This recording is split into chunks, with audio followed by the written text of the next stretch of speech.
61 நாட்கள் மீன்பிடி தடைகாலம் முடிந்து தமிழக மீனவர்கள் மீண்டும் கடலுக்கு செல்ல தொடங்கியுள்ளனர். அந்த காட்சிகளை பார்க்கலாம்.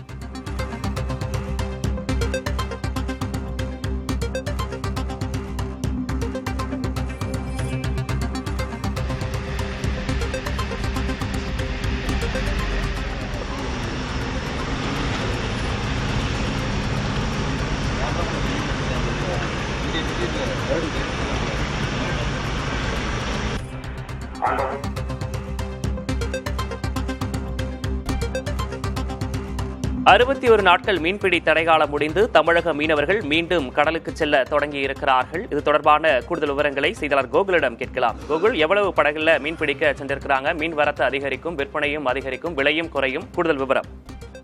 வணக்கம் விக்னேஷ். அதாவது ஒவ்வொரு ஆண்டும் ஏப்ரல் மற்றும் மே மாதங்களில் ஆழ்கடலில் மீன்கள் முட்டையிட்டு குஞ்சு பொரித்து இனப்பெருக்கம் செய்யும் காலமாகும்.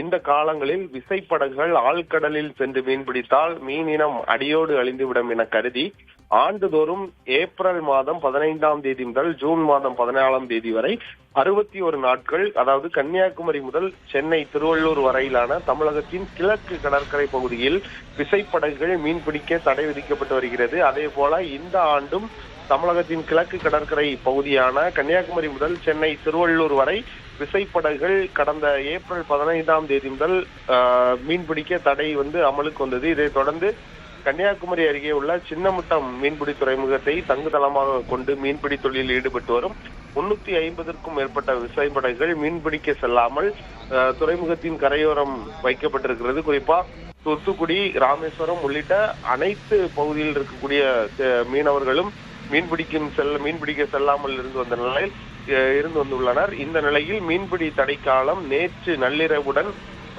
முடிவடைந்த நிலையில் கன்னியாகுமரி சின்னமுட்டம் பகுதியில் இருக்கக்கூடிய 350க்கும் மேற்பட்ட விசைப்படகுகள் இன்று அதிகாலை முதலே மீன்பிடிக்க சென்றுள்ளன. அதே போன்று தூத்துக்குடி மீனவர்களும் ராமேஸ்வரம் மீனவர்களும் திருவள்ளூர் வரையிலான மீனவர்களும் மீன்பிடிக்க சென்றுள்ளனர்.